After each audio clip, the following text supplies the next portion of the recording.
In April 1995, a man called MacArthur Wheeler walked into a bank in Pittsburgh, Pennsylvania, and robbed it at gunpoint.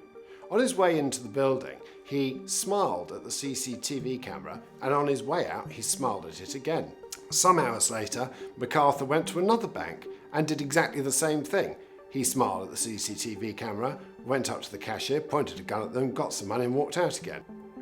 Some hours later, there was a knock at MacArthur's door, and he was stunned to see the police standing there.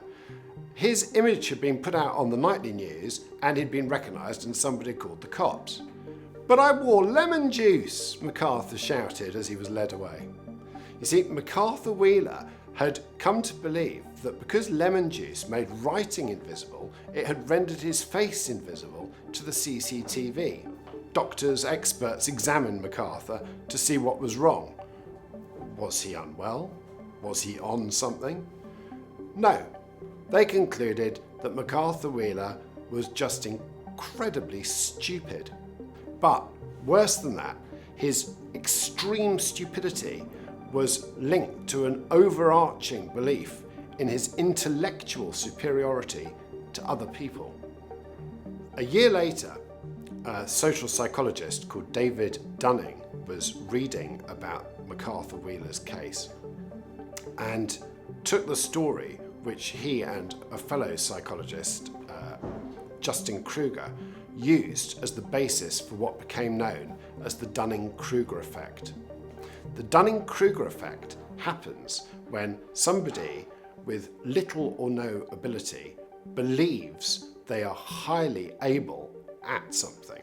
So, for example, in the case of the bank robbery, MacArthur Wheeler imagined that he was a brilliant bank robbing mastermind, when in fact he was just an idiot. The first rule of the Dunning-Kruger effect is that you don't know you have the Dunning-Kruger effect. Some people might, for example, think that they are a brilliant singer when in fact they sound like a cockatoo in a grinder. Other people might think they're great lovers when actually they're not. Donald Trump is the Dunning-Kruger effect in motion. The last questions are much more difficult. Like a memory question, it's like you'll go person, woman, man, camera, TV. Donald Trump thinks he's a very smart guy. He thinks probably that he's the smartest guy in America, if not the world.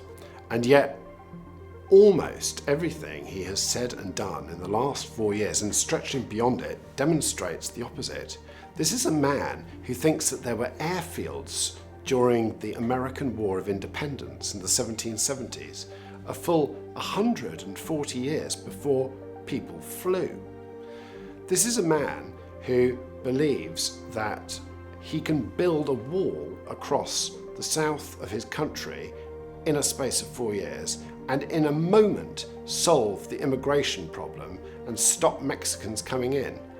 It's the logic of the playground and the logic of somebody who doesn't really understand what he's doing, what he's saying, or what he's going on about. The root of this problem is his wealth. Because if Donald Trump was a guy sitting in some bar in the Midwest ranting on stupidly about these things, people would probably pay no attention to him. But if you're very rich, people immediately take you seriously. And there's another problem. Donald Trump has managed to convince a lot of people, even quite sensible people, that he's a brilliant businessman. Where do you learn the art of the deal? I mean, what point were you working with your father and you knew that there were bigger things for you? Well, I really think you have it or you don't have it. And I hate to say that because, it's something that I feel strongly about. Donald Trump didn't write The Art of the Deal. The Art of the Deal was written by a man called Tony Schwartz, who was hired to create the book. He thought he was writing it in a collaboration with the future President of the United States. But actually, when he turned up to interview Donald Trump didn't even want to be interviewed. He sat in near stone-cold silence in the room whilst Tony desperately threw questions his way. And yet, because of the nature of publishing, and because Trump's famous name and hairpiece was attached to the work, it became this incredible phenomenon, this bestseller, which made people think that Trump was a business genius. And from that, Trump became the face of The Apprentice. Again, a hugely popular television franchise which was beamed into the rooms of American people. If Ronald Reagan was the first Hollywood movie star president, then Donald Trump is the first Twitter president, but he's also the first reality TV president. Because a lot of people don't really understand television. They think what they're watching really happened. By being made to look good with some artful editing here and there and everywhere, and with a bit of a scripted reality, and with a whole production team working behind him, Donald Trump was made to look like this incredibly smart, decisive businessman. But it was just television.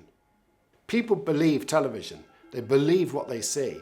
And they believed that Donald Trump was a great businessman. He'd written the book. He was on the TV program. He'd hired these people. If he could do those things so well and run that amazing business empire, surely he could sort out America's problems. So why did people vote for Donald Trump? Why did sensible people vote for Donald Trump? Well, it's called salience bias. It's the same reason that people buy bright, shiny things at the ends of aisles in supermarkets.